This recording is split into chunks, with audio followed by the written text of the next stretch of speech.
5 years. That's how long we waited for a new Spider-Man movie after No Way Home broke box office records and broke our hearts. And now it's finally here, a brand new day, and the reviews are calling it everything from the best Spidey movie in 20 years to trying way too hard.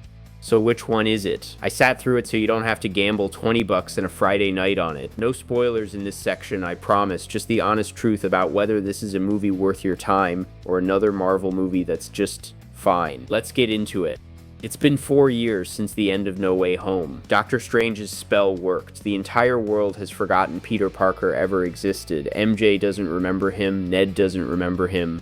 So Peter has done the only thing that makes sense to him. He's thrown himself completely into being Spider-Man, full-time, no distractions, no identity, nobody waiting at home. But that isolation is doing something to him. The more he pushes the Peter Parker side of himself away, the more he leans into the Spider side, and that's starting to change him physically in ways he can't control. Layer on top of that, a return of Jon Bernthal's Punisher, Mark Ruffalo's Hulk getting pulled into the mess, and a mysterious new character played by Sadie Sink that Marvel has kept locked down tighter than any villain reveal in years, and you've got a movie carrying a lot of weight. It has to relaunch Spider-Man, relaunch the Hulk, and introduce a huge new piece of the MCU puzzle all at once. That's the setup. No spoilers past this point, just the honest breakdown. Here's the thing about this story, it swings for something bigger than we've gotten from this trilogy before. This isn't another globe-trotting, multiverse-hopping spectacle. It's a street-level, character-first movie about what happens to a person who's been carrying grief and loneliness for 4 straight years with nobody to talk to about it, and for the most part that works. It's the most comic book accurate, friendly neighborhood version of this Spider-Man we've gotten in the MCU. Peter's actually out there solving mysteries, talking to informants, going block by block. It genuinely feels like a detective story wrapped inside a superhero movie. Where it stumbles is the opening. The first 15 to 20 minutes lean on a rapid-fire montage to catch you up on 4 years of Spider-Man activity, and it's edited in a way that feels rushed and a little disjointed, like footage that didn't fit anywhere else in the film got shoved in at the start. Once Sadie Sink's character and the Hulk properly enter the story, the pacing locks in and the movie finds its rhythm. But that first stretch does drag before it gets there. The movie opens with Peter 4 years deep into a life with no identity. The world doesn't remember him, MJ doesn't remember him, Ned doesn't remember him, so he's done the only thing that made sense. He's become Spider-Man full-time. No day job, no apartment life, nothing waiting for him.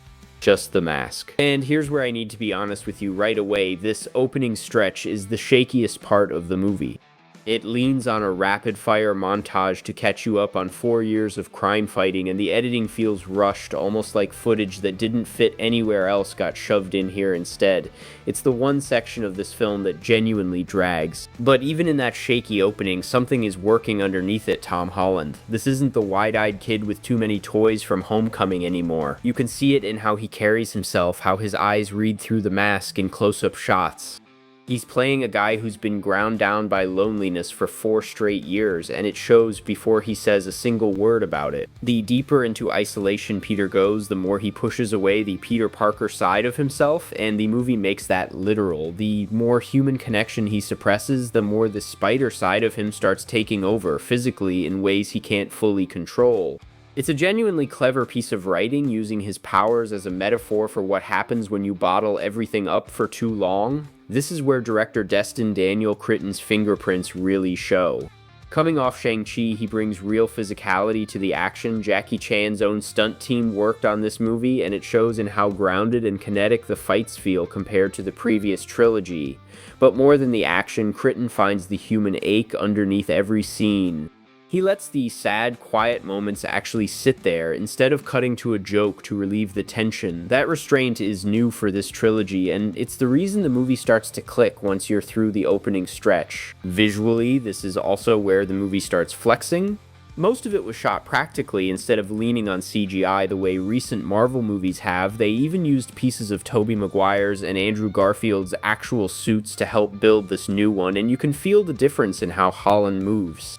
They filmed inside the mask too, so in several shots you're watching real facial performance instead of animated eyes staring back at you. It might be the best looking live action Spider-Man movie since the Raimi era. Peter can't stay isolated forever, and this is where the movie brings in the characters that were carrying all the pre-release hype, Jon Bernthal's Punisher, and eventually Mark Ruffalo's Hulk. The Punisher stuff is a flat-out highlight. The chemistry between Holland and Bernthal is some of the best two-hander material this whole trilogy has produced. Funny, prickly, and it never sacrifices what makes Frank Castle who he is, even with the PG-13 rating forcing some creative workarounds around his language. And then there's the Hulk sequence, genuinely the best action set piece in the movie, maybe the best Hulk fight this franchise has ever put on screen. For almost 20 years, the MCU has treated the Hulk like a special effects problem to manage around. Here, they let Ruffalo's real voice come through without the usual heavy processing. They let him look bigger and more savage than we've seen him in years, and the fight itself is shot with a clarity and weight that makes every previous Hulk sequence in this franchise look dated by comparison. This is also, not coincidentally, where a mysterious new character played by Sadie Sink fully enters the story, a role Marvel has kept locked down tighter than almost any reveal in recent memory. I won't say a word about who she is, but her performance is strong enough on its own that it doesn't need the mystery box to work. Once she's fully in the story, the entire back half of the movie locks into gear. Here's where the story earns its stakes. Peter has spent this entire movie pushing away the people who love him, and the film forces him to actually reckon with that, specifically through his relationship with MJ. This could have gone badly. It would have been easy to quietly undo the consequences of No Way Home just to get the characters back together, especially with Holland and Zendaya being a real-life couple. Instead, the movie makes Peter sit in what he lost and lets that relationship rebuild honestly instead of conveniently.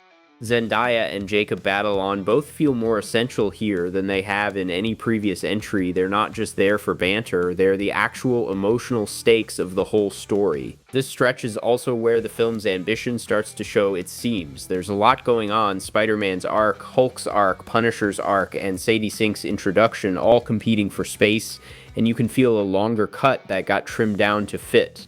There's one extended comedic detour in the middle that runs well past the point it's actually funny, and one MCU cameo late in this section that plays great in the moment but honestly doesn't survive much scrutiny once you think about it afterward. Neither is a deal breaker, but they're the clearest signs of a movie trying to carry more than 2 hours can comfortably hold. This one runs somewhere around 2 hours and 35 minutes. Without spoiling a single beat, the back third of this movie forces Peter to choose between staying in the isolated, suppressed version of himself he's built over 4 years, or actually letting people back in, his friends, his city, himself. And the way the film resolves that choice is genuinely the most emotionally mature thing this trilogy has ever attempted. This is the version of Tom Holland's Spider-Man I've wanted since Homecoming first came out. Not because the earlier movies were bad, they laid the foundation this one is quietly building on, but because this is the first time the character has felt like a fully grown adult carrying real consequences instead of an Avengers side character with a suit. So here's where the journey lands. Brand New Day is not a perfect movie. The opening drags, it's juggling a few too many characters, and there's at least one moment that doesn't hold up outside the theater. But once it finds its footing, somewhere around the Punisher and Hulk arriving, it becomes the most emotionally honest, visually ambitious Spider-Man movie this trilogy has ever made. I'm giving Spider-Man Brand New Day a 8.5 out of 10. Watch this one in theaters on the biggest screen you can find. The practical stunt work and the Hulk sequence especially were built for the big screen, not a phone during a lunch break. Now I want to hear from you. After 4 years of waiting, does watching Peter finally let people back in hit as hard for you as it did for me, or were you hoping for something different? Drop your thoughts in the comments, and if you've already seen it, please keep it spoiler-free for everyone still deciding. If this review helped you make up your mind, hit subscribe. Binge Bazaar Review is here to give you the honest take before you spend your money every single time. I'll see you in the next one.